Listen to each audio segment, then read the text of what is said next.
안녕하세요, 여러분. 반갑습니다. 탄소로운 식탁 저자로 소개되어 있는데 아까 이제 진행하신 분께서 세계일보 기자 이렇게도 말씀을 해주셨죠. 작년 여름 뭐 이쯤에 나온 책이에요.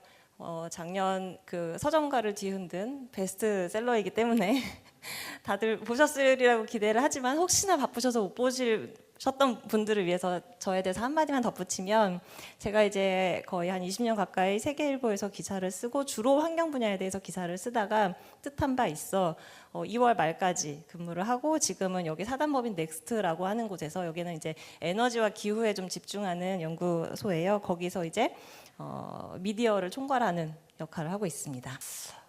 이제 앞서서 쭉 이제 앞선 분들의 발표 내용을 보면 ESG가 키워드죠. ESG가 키워드고, 이제 뭐 경영을 어떻게 하고 어떤 기업이 있고 이런 이제 이야기들을 들으신 걸로 제가 아는데, 제가 오늘 드릴 말씀은 보다 이제 좀 굉장히 포괄적인 총론에 해당하는 그런 내용이에요. 그러니까 우리가 환경, 기후, 요새 막 기후변화라고 하면서 그래서 이제 ESG까지 나온 건데, 그럼 우리가 이 기후, 환경이란 문제를 어떻게 바라볼 것인가, 이 이야기를 드리려고 해요. 여러분들 환경 문제 되게 많이 알죠. 기후변화 있고, 온실, 뭐 오존홀도 있고, 4대강 문제도 있고, 뭐 가습기 살균제도 있고, 뭐 엄청 많잖아요. 미세먼지도 있고. 그런 각각의 문제를 우리가 그거 하나하나 그 어떤 점처럼 바라보면 사실은 여기서 이걸 해결하자고 한 게 또 다른 거에서 또 문제로 이어질 수가 있어요. 왜냐하면 기본적으로 우리가 목도하는 이 환경 문제라는 거는 지구의 무언가를 가져다가 우리가 써서 그걸 버림으로써 발생하는 문제거든요. 그렇기 때문에 이 지구라는 거대한 시스템의 어떤 순환 고리를 이해해야 우리가 환경이란 곳을 이제 제대로 바라볼 수 있다라고 저는 생각을 해서, 오늘 제가 드릴 말씀 그 이야기를 관통하는 거는 바로 요겁니다. 요거. 예. 동그라미. 예, 순환에 대해서 오늘 말씀드리려고 해요. 환경은 순환의 어떤 그런 그림 속에서 우리가 환경을 이해해야 된다. 이렇게 말씀을 드리면 나 순환 아는데, 이미 아는 거 있는데, 물의 순환 대표적으로 있죠. 우리 물이 뭐 비 내리고 뭐 이렇게 뭐 땅으로 흘러서 또 바다로 흘러가고 뭐 이렇게 하는 것들, 물의 순환 잘 알고 있고요. 또 작게는 순환 경제. 예. 그래 순환 경제 들어봤죠. 뭐 재활용 열심히 하고. 그거 다 이제 순환에 맞고요. 맞는데 이제 제가 오늘 집중해서 드릴 말씀은 기후변화 그리고 먹거리, 이 분야에서 굉장히 핵심적인 순환 두 가지 이야기를 하려고 합니다. 하나는 탄소의 순환이고요. 하나는 질소의 순환이에요. 자, 지구가 이제 처음 태어났을 때 한 뭐 45억 년 전 혹은 30억 년 전, 수십억 년 전 우리가 돌아가 보면 당연히 그때 지구는 지금과는 완전히 달랐겠죠. 네. 그때 지구는 엄청 뜨거웠을 거고, 이런 바다도 없었고, 대륙도 이렇게 딱딱하지도 않았을 거고, 암석이 가스 상태로 하늘에 막 떠다니고 이랬을 거예요. 이때 아주 초기에 지구 아기 지구일 때 대기 조성은 어땠을까요? 그때 이산화탄소가 굉장히 많았는데, 추정컨대 한 25%에서 많게는 50%까지가 이산화탄소였을 거다, 이렇게 전망을 합니다. 이게요 엄청난 양이에요. 그러니까 처음에 이제 그렇게 거의 절반 가까이를 차지했던 이산화탄소가 이제 시간이 흐르면서 계속 줄어드는데, 한 5억 년 전쯤, 5억 년 전이면 굉장히 가까운 것 같지만 공룡이 등장하기 훨씬 전에 고생됐답니다. 그때 되면은 한 3,000ppm에서 한 9,000ppm까지 줄어들어요. 그러면 아까 퍼센티지로 말씀드리면 0.3에서 0.9%, 1% 아래로 떨어지게 되는 거죠. 그러다가 이제 한 2천만 년 전 그쯤 되면은 한 300ppm 아래로 이렇게 유지가 어느 정도 됩니다. 물론 이게 선형적으로 떨어진 건 아니고요. 계속 들쑥날쑥하는 과정에서 이제 한 300ppm 미만으로 이제 계속 유지가 되는데, 300ppm이면 0.03%입니다. 50%였던 게 0.03%까지 떨어진 거예요. 그러면 요새 뭐 이산화탄소가 문제라면서요. 그럼 지금은 얼마인데요? 지금은 얼마일까요? 0.042% 정도 됩니다. 네. 그러면 그 많던 50% 가까이 됐던 그 이산화탄소들이 다 어디 갔을까요?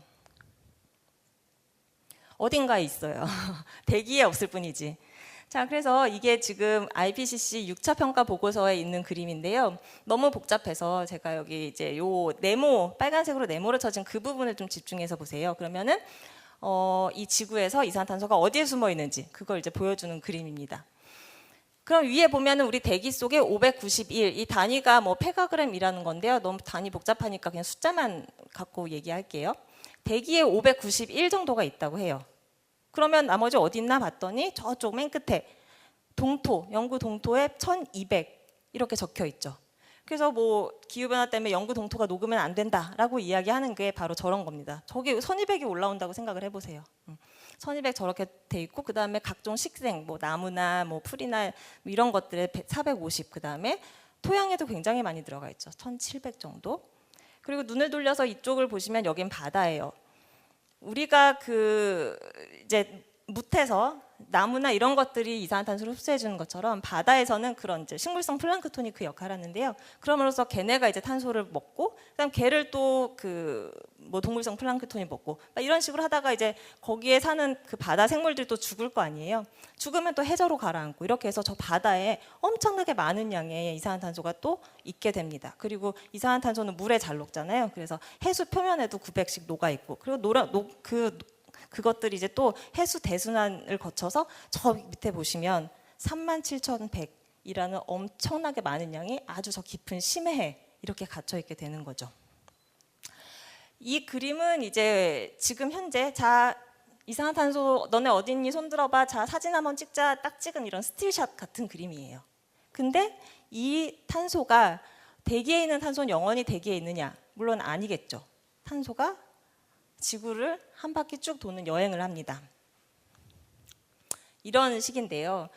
뭐 탄소 흡수원이란 굉장히 많은데 그 중에서 우리가 가장 대표적으로 우리에게 친숙한 흡수원을부터 우리가 출발해 보자고요. 그러면 식물이 있죠. 식물이 이산화탄소를 흡수합니다. 그럼 그 식물을 또 초식 동물이 먹고, 걔를 육식 동물이 잡아 먹고, 그리고 이런 뭐 풀이나 동물들이 또 죽겠죠. 죽으면 걔네들이 사체가 썩으면서 거기 얘네 몸에 있던 탄소가 땅 속에 저장이 되죠. 우리가 아는 건 보통 여기까지인데, 그렇지만 이 탄소가 만약에 여기서 이게 탄소 여행의 끝이면 하늘에 있는 탄소는 계속 땅에 갇히기만 할 거 아니에요. 근데 여기서 이제 우리 아주 긴 시간 스케일을 놓고 보면 바로 지구의 판이 이동한다라는 사실이 굉장히 중요하게 작용을 합니다. 판이 계속 이동하다가 저렇게 해륙판과 대륙판이 막 충돌하고 하는 이런 지점에서 화산이 발생을 하죠. 그러면 화산이 빵 터지면서 그 과정에서 엄청나게 많은 양의 또 탄소가 하늘로 쏟아져 나오게 되는 겁니다. 그렇게 나온 또 이제 보충이 되는 거죠. 그럼 보충이 된 걸 또 식물이 먹고, 이렇게 하면서 하나의 커다란 고리가 생기는 거예요. 그리고 또는 뭐 이렇게 대기 중에 머물다가 비가 오면은 빗물을 받아서 이렇게 녹을 거 아니에요. 녹으면 암석을 풍화시키고 그게 또 이제 빗물 타고 흘러나서 그 탄소가 이제 또 바닷물에 녹고, 그럼 아까 제가 앞선 그림에서 말씀드린 것처럼 그 해양 생물 통해서 이렇게 또 체내에 축적이 됐다가 저 바다 깊은 곳에 들어가고, 저 해저에 깔렸다가 그거 역시 화산을 통해서 또 분출되고 하는 이런 거대한 순환 고리가 있게 되는 겁니다. 그런데 이건 아까 제가 보여드린 그림이랑 똑같은데, 사실은 여기에 제가 가려뒀던 글자들이 있어요. 뭐냐면 바로 너무 빨리 지나가서 모르시나? 여기 있는데 바로 짠, 여기 있습니다. 여기 부분에 지금 뒤에 핑크색으로 표시된 글자들이 제가 이제 아까 감춰뒀던 건데요. 그러니까 우리가 원래는 저 상태였는데 우리가 계속 온실가스를 뿜어댔잖아요. 그래서 지금 보면 원래 591이었던 거에다가 우리가 279를 보탰습니다. 이 짧은 기간에. 그럼 우리가 10의 자리에서 반올림해서 보면 원래 600이었는데 300 정도가 더해진 거예요. 그러니까 엄청나게 우리가 많은 양의 온실가스를 그만큼 쏟아낸 거죠. 그럼 우리가 어디서 그 많은 탄소들을 뽑아 올렸느냐 보면은, 뭐 예를 들면 저기 그 마이너스 25라고 돼 있는 부분, 우리가 농경지를 조성하느라고 뭐 밀림을 뭐 이렇게 불태워 버린다든가 하는 것들, 그리고 대표적으로 우리가 화석연료의 사용. 화석연료라는 게 기본적으로 아까 동물 사체나 식물이 죽어서 저 안에 그 탄소들이 쌓이고 오랜 시간 동안 열과 압력을 받으면서 만들어진 게 바로 화석연료잖아요. 그래서 우리가 화석연료라고 부르잖아요. 근데 굳이 저 지하에 잠들어 있는 걸 우리가 막 캐내가지고 하늘로 막 뿜어 올린 거죠. 원래 지구에 들어가는 사이클의 그 시간과 관계없이. 그래서 우리가 그만큼 거의 원래 있던 거의 절반만큼을 보태 놓은 겁니다. 자, 그런데 보면 여기에 밑에 있는 445와 25를 더해봤자 저기 지금 숫자는 미치지 못해요. 그럼 나머지는 어디로 갔느냐? 저기 보시면 여기 바다 밑에. 바다가 그동안 묵묵히 받아주고 있어서 그나마 이 정도입니다. 이 정도인데도 우리가 지금 기후 위기를 걱정해야 되는 상황인 거죠. 자, 그러면 또 하나의 중요한 순환거리가 있는데요. 바로 질소. 있습니다. 이 농업에서 질소는 굉장히 중요해요. 뭐 농사를 짓지 않으신 분도 질소 비료 뭐 이런 말들을 많이 들어보셨을 텐데, 질소는 그러니까 질소가 만약에 어느 정도 얘가 식물이 필요로 하는 질소의 양이 있는데 얘가 조금이라도 모자라면 아무리 그 어떠한 무엇을 더 추가를 해도 얘는 자라지 못해요. 그러니까 질소가 굉장히 중요한 요소인데 사실 이거를 깨닫기까지는 이건 굉장히 근자에 들어서야 사람들이 이렇게 깨닫기 시작한 거고, 이걸 모르는 상태에서도 어찌어찌 작물은 우리가 길렀죠.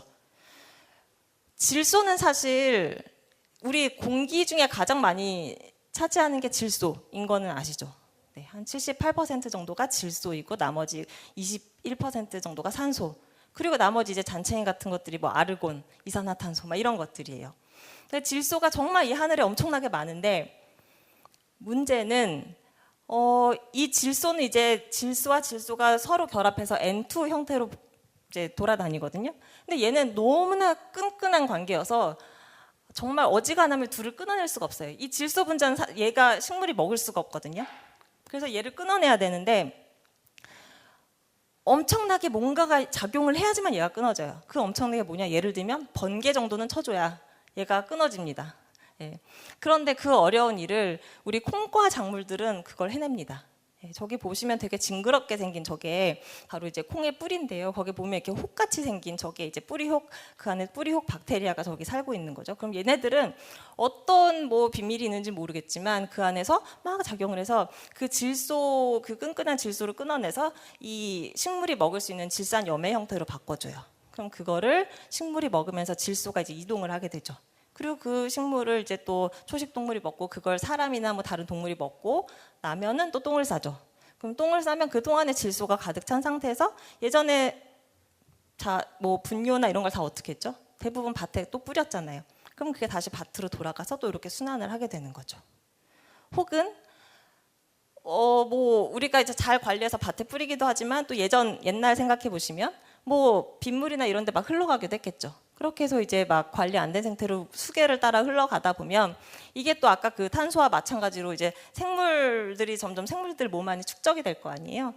그러면 그거를 또 이제 저 갈매기나 이런 애들이 와서 거기서 잡아 먹습니다. 그러면 그 질소가 또 바다 갈매기 몸으로 이동을 하겠죠. 그리고 얘가 또 똥을 싸요. 그러면은 이 바닷가 주변에 저런 암석이나 이런 데 이만큼 똥이 쌓이는 거예요. 질소가 가득한 그 똥이.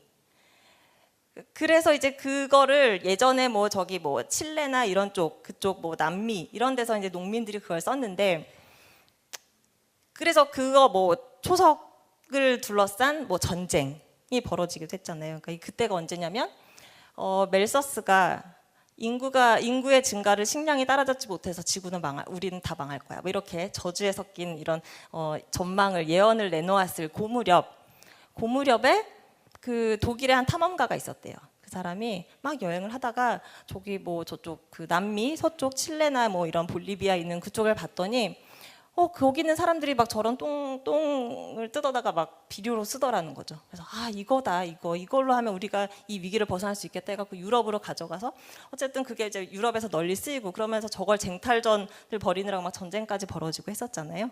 아무튼 그렇게 해서 저기 있던 것들이 또 다시 이제 밭으로 돌아오고 또 이런 고리가 또 생기고 이랬었던 과정이 있었던 거죠. 그래서 사실은 우리가 이제 산업혁명 전까지는 우리가 뭐 그거를 순환이란 고리를 이해했든 안 했든 우리가 사실 가진 게 별로 없었기 때문에 어떤 자연적으로 우리는 순환을 할 수밖에 없었어요. 그걸 우리가 경축순환이라고 부르죠. 그러니까 작물을 길러요. 기른 다음에 여기서 알갱이는 우리가 먹고 뭐 이제 잔사들이 나올 거 아니에요. 그럼 그거를 소의 먹이로 먹이고 얘가 또 똥을 싸면 그거를 거름으로 뿌리고, 그러니까 한쪽에서 나온 부산물이 또 다른 쪽에서 먹이가 되는, 이렇게 해서 자연스럽게 또 작은 고리의 또 순환, 이렇게 계속 고리들이 만들어진 채로 우리가 농업을 해왔는데 문제는 산업혁명 때문에 우리가 이 고리에서 탈출을 하게 됩니다. 대표적인 게 이런 거죠. 우리 뭐 먹거리와 탄소 배출 하면은 꼭 빠지지 않고 나오는 이야기가 소 얘기 나오잖아요. 저는 이제 그 전형적인 서사를 따라가고 싶지 않지만 또 그 얘기를 하지 않을 수가 없어요. 워낙 중요한 이야기라서. 보면은 이 탄소가 저 나무 식물에 잘 저장이 돼 있는데 이걸 사람들이 계속 태워서 일부러 없애버리기 시작합니다. 아마존 벌목 아마존 벌목이라고 하면 사실 그냥 뭔가 나무를 잘라내나 보다라고 생각을 하지만 자르지 않아요. 왜 안 자를까요? 너무 넓고 우리는 나무를 쓰려는 게 아니에요. 나무가 필요한 게 아니라 땅이 필요한 거예요. 그러니까 물론 나무도 뭐 어디선가 뭐 좋은 목재가 있으면 팔겠지만 그냥 이렇게 불을 질러버립니다. 왜 불을 지를까요? 소를 키워야 되니까. 여기서 우리는 광활한 방목지가 필요한 거고, 그리고 소가 그 풀을 뜯어먹고 나면 또 그거를 어떻게 활용하느냐? 거기다가 엄청나게 많은 양의 사료작물을 재배를 합니다. 콩이나 옥수수나 이런 것들을. 그렇게 해서 뭐 예를 들면은 브라질 아마존에 제가 임의의 장소를 이렇게 위성 사진으로 봤더니 이렇게 많이 밀려 나갔어요. 그러니까 밀려 나가는 게 뭐 축구장 몇 배가 아니라 그 일부분만 봐도 요 밑에 서울 지도 보이시죠? 그러니까 거의 우리의 상상을 초월할 정도로 그냥 다, 그러니까 저렇게 넓은 면적을 밀어내려니 불을 태워야겠죠. 이 브라질에선 그래서 그 콩 대두를 엄청나게 많이 재배를 하는데요. 브라질이 정말 얼만큼 많이 재배를 해서 파느냐를 보면 이게 전 세계 그 주요 그 대두박 수출 나라 순위인데 1위에서 6위까지가 다 아메리카 대륙에 있어요. 근데 그 중에서 1위가 브라질이고 이 브라질의 수출량은 2위에서 6위 국가를 다 합친 것보다 더 많이 브라질이 생산을 해서 수출을 하고 있습니다. 그럼 이것과 우리나라가 과연 무슨 관계가 있을까? 관계가 아주 깊이 있습니다. 우리는 사료용 작물을 엄청 많이 수입하거든요. 사실 사람 먹거리도 많이 수입을 하니까 동물 기르자고 우리가 또 할 수는 없잖아요. 그러니까 사료는 더 많이 수입을 합니다, 우리가. 그런데 한국으로 들어오는 사료용 작물의 그 출처를 봤더니 대두박 같은 경우는 88%가 브라질산이에요. 그리고 옥수수도 36%가 브라질산이고요. 이 대두박과 옥수수는 다 대표적인 사료용 작물이죠. 대두박을 왜 그렇게 많이 먹일까요? 일단은 양질의 단백질이에요. 그리고 싸요. 그리고 소화가 잘 된대요. 그래서 이제 대두박을 쓰이는데 대두박은 거의 뭐 가축들 모든 가축에 다 쓰여요. 소, 돼지, 닭뿐만이 아니라 양시장에 있는 물고기도 대두박을 먹습니다. 물고기가 콩을 먹고 자라요. 그리고 옥수수는 왜 이렇게 많이 먹일까요? 고열량이라서 살을 찌우기 좋거든요. 그래서 옛날에 이제 미국이 워낙 크잖아요. 그래서 소를 팔아야 되는데 냉장 설비가 없었을 때 그러면 소를 결국 도축해서 가면 고기가 썩어버리니까 소를 그냥 싣고 갔거든요. 그런데 소가 이제 너무 스트레스를 받을 거 아니에요. 그럼 살이 쭉쭉 빠질 거 아니에요. 그러니까 그 기차 태우기 전에 옥수수를 막 먹였대요. 살 찌워서 가려고. 아무튼 그래서 이제 지금까지도 대두박과 옥수수를 이렇게 많이 하는데 그러면 왜 이렇게 살을 찌우고 막 단백질을 먹이고 하는 걸까요? 크게 키워야 되니까 그렇죠. 우리 소를 일소로 키우진 않잖아요. 이제 다들 어느 나라든 주요 국이라면. 자, 그래서 이제 소는 오로지 고기로서 키우는데 그래서 그 고기를 크게 길러야 되는 겁니다. 얘는 수익 경제 동물이잖아요. 그래서 소들 보면 이런 다 귀표 달고 있는데 이 귀표를 이런 어떤 그 사이트가 있어요. 거기서 넣으면 이렇게 이 소에 관한 모든 정보가 탈탈탈탈 다 털립니다. 다 들어가 있는데 이 중에서 한 가지 보면은 이력 및 도축 정보라고 해서 얘가 마지막 최종적으로 몇 그램의 고기를 남기고 죽었나 이런 정보가 있어요.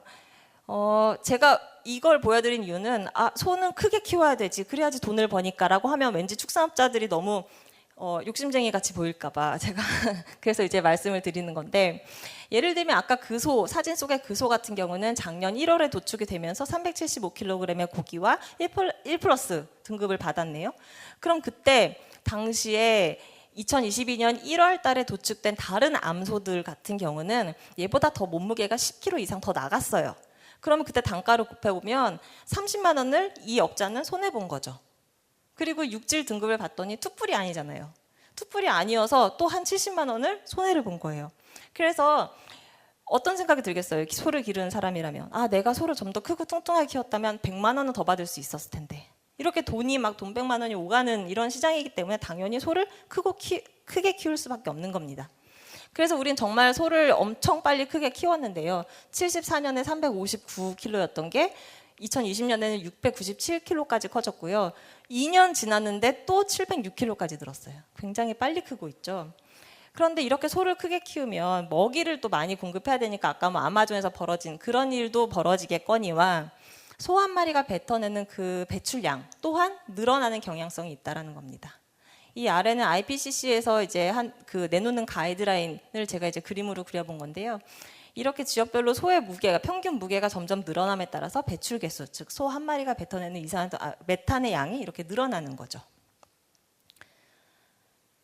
그리고 그래서 이제 이런 고리들이 끊어지는 과정을 제가 이제 또 하나 아까 지금 이제 그 벌목 말씀드렸고요. 또 하나 토양에 잠들어 있는 탄소를 또 계속 끄집어내는 과정이 있죠. 대표적인 게 바로 농기계 활용이라든가 이런 그 시설 재배가 점점 늘어나는 것들. 이거 다 이제 기름이라든가 뭐 우리 석탄이나 이런 걸로 만든 에너지가 들어가는 장비인 거잖아요. 그럼 이 시설 재배 아까도 그 한 대표님께서 우리나라는 뭐 하우스 면적이 거의 세계에서 1위다라고 말씀하셨는데 저희가 이제 위성 사진 보시면 정말 그냥 마른 땅이 거의 보이지 않을 정도로 꽉 차 있죠. 그런데 이 시설 재배를 하려면 당연히 돈이 들 수밖에 없어요. 시설 설치해야죠. 그 안에서 뭐 전기도 써야 되고 열도 써야 되고 하는데 돈이 많이 들잖아요. 근데 왜 저렇게 사람들이 열심히 하우스를 칠까? 돈이 되니까 그렇죠. 이것 또한. 그럼 어떻게 돈이 되냐?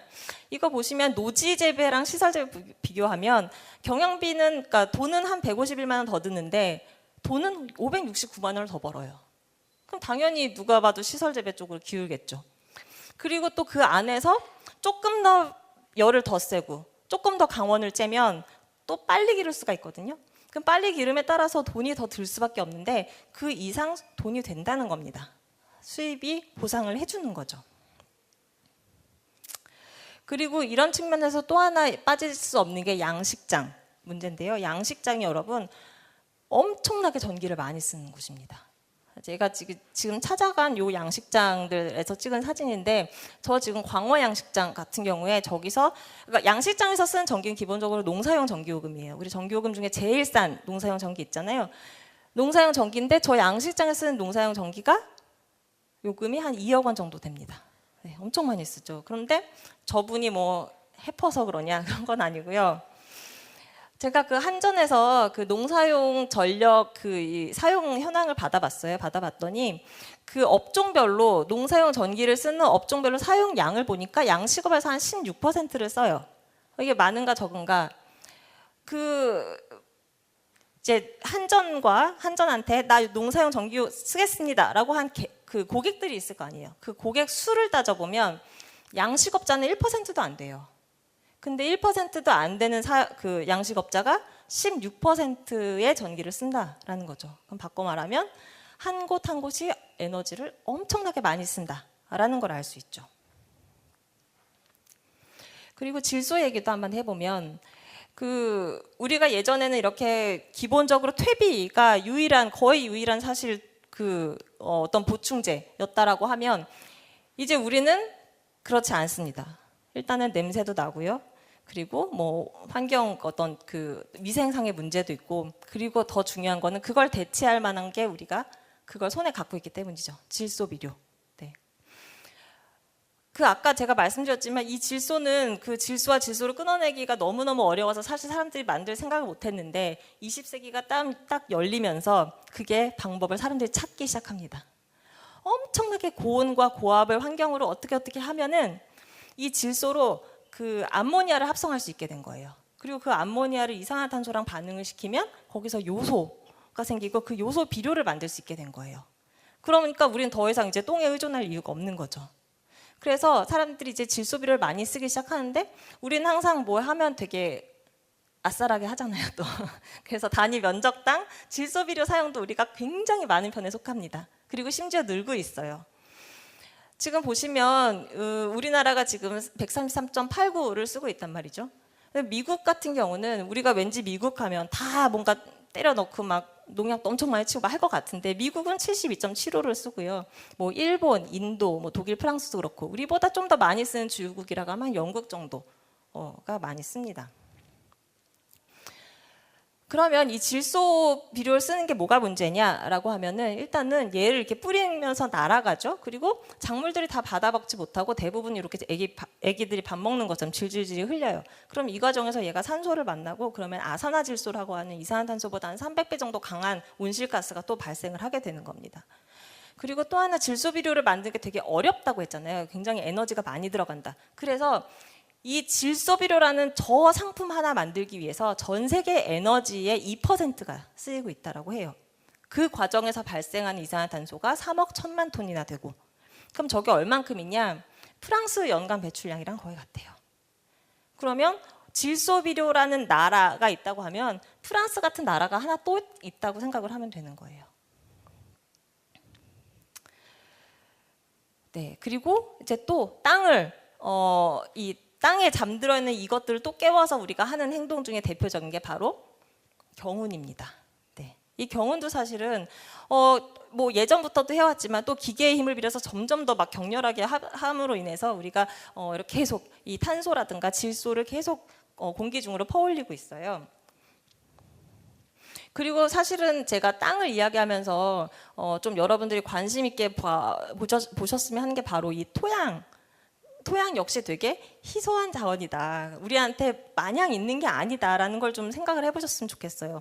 그러니까 토양이라는 게 우리 보면 되게 많을 것 같지만 사실 이 전체 지구 구조에서 봤을 때 토양이 우리가 평균 두께 한 150cm 잡으면 0.00002%밖에 안 되는 굉장히 어떻게 보면 지구라는 구에다가 우리가 스프레이 아주 살짝 뿌려놓은 그 정도가 토양이에요. 그럴 수밖에 없는 게 토양이라는 게 우리 동요에도 있지만 바위가 깎이고 뭐가 깎이고 해서 최종적으로 만들어진 게 토양인 거잖아요. 근데 이 토양이 만들어지는 시간은 되게 오래 걸리는데 그 토양을 우리가 너무 빨리 소진시키고 있어요.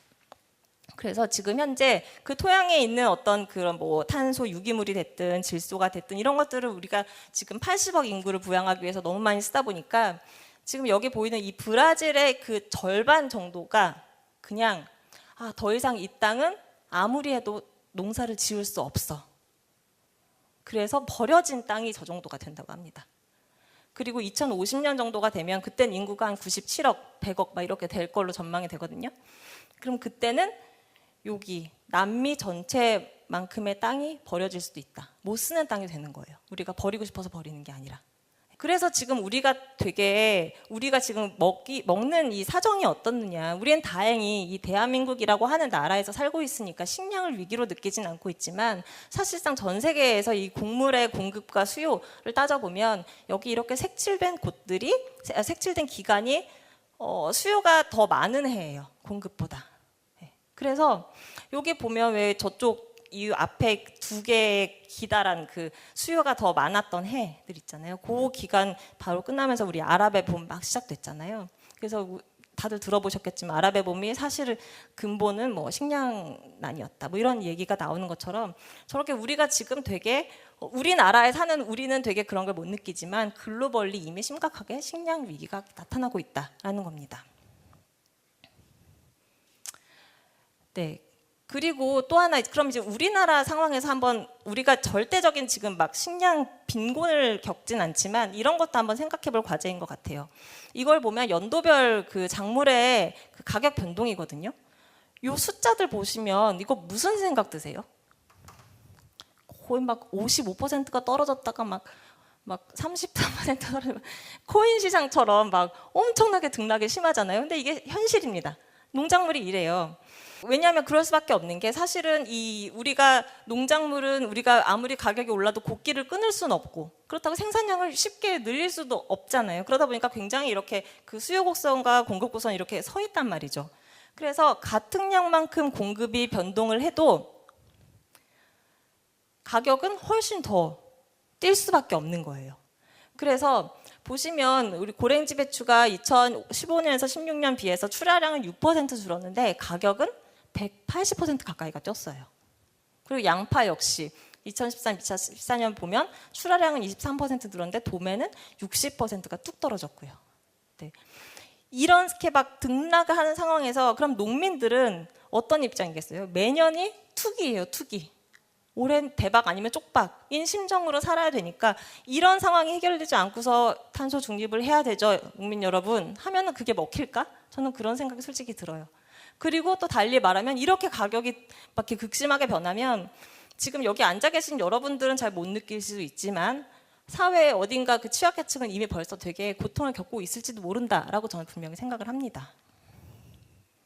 자, 그러면 어쩌란 말이냐 넘어가면 갑자기 이제 바이든이 툭 튀어나오죠. 작년에 그 IRA, 인플레이션 감축법 서명하는 사진인데요. 뭐 아시겠지만 인플레이션 감축법이 말은 인플레이션 감축이지만 사실 그 기저에는 그 온실가스를 줄이고 뭐 친환경으로 에너지를 전환하고 하는 그런 내용들이 이제 다 아이템으로 들어가 있잖아요. 근데 그 아이템 중에 잘 살펴보시면 농업도 들어 있어요. 네.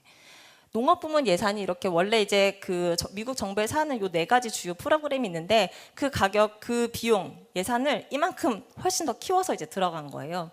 그래서 4년 동안 총 200억 달러를 투입을 하고요. 그 내용을 보면 피복작물을 재배한다든가, 피복작물을 재배하면 그 아까 그 순환고리 생각해 보시면 작물이 죽어서 썩어서 그냥 우리가 그걸 지금은 걷어서 태워버리거나 막 이렇게 하잖아요. 그거를 그냥 그대로 섞어서 유기물이 다시 보충이 되게 하는 거죠. 그렇게 피복작물을 재배한다거나 혼농임업, 그러니까 농업과 임업을 같이 하는 거. 예를 들면 이런 거예요. 우리가 이제 그 뭐 우리나라는 방목을 안 하니까 잘 상상이 안 되겠지만 이제 우리가 소가 크는 모습 하면은 저 푸른 초원에 소들이 풀 뜯어먹는 이런 거 상상하잖아요. 대부분 그렇게 길러지는데 사실은 그 풀은 사실 그렇게 얘가 탄소를 저장할 능력이 뛰어나지 못해요. 그래서 이제 대신에 여기다가 나무를 중간중간에 심으면 여기에 충분히 탄소를 저장할 수 있는 능력이 커진다라는 거죠. 그러면 또 얘 그늘 때문에 이 소들도 시원하고 여름에. 네. 그래서 하는데 이제 이게 워낙 그 말은 쉬워 보이는데 투자비도 많이 들고 또 시행착오도 있을 수 있어서 이런 걸 이제 뒷받침해준 내용 그리고 뭐 습지를 보호한다거나 아니면 아까 그 경운을 좀 절제시킨다거나 하는 것들에 이제 200억 달러를 총 투입을 하게 되는 겁니다. 이런 걸 우리가 이제 그 클라이밋 스마트 애그리컬처, 그러니까 기후 스마트 농업이라고 부르는데요. 그런데 우리나라에서는 이렇게 뭔가 기후 스마트 농업보다는 그냥 스마트 농업 자체가 너무 부각이 많이 되는 것 같아요. 이런 이제 스마트 농업을 이런 그러니까 실내 우리 그 식물 공장이라고 부르는 이런 실내 설비를 들이려면 사실 뭐 직관적으로도 느끼시겠지만 전력을 엄청나게 많이 쓸 수밖에 없거든요.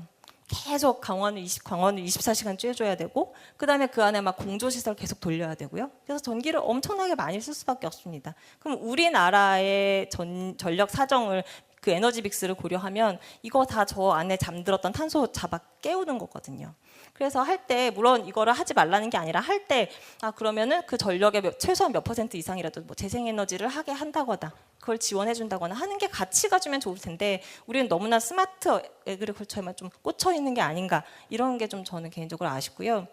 그리고 저 질소가 저렇게 이제 질소 측면에서 또 얘기해 보면 우리가 이제 옛날처럼 그렇다고 똥을 아무데나 뿌릴 수는 없잖아요. 그럼 그걸로 뭔가 다른 일을 도모할 수가 있습니다. 예를 들면 메탄, 그 안에 메탄이 있거든요. 그럼 메탄으로 우리가 그걸로 전기를 만들 수도 있고 그걸 자체를 열원으로도 쓸 수가 있어요.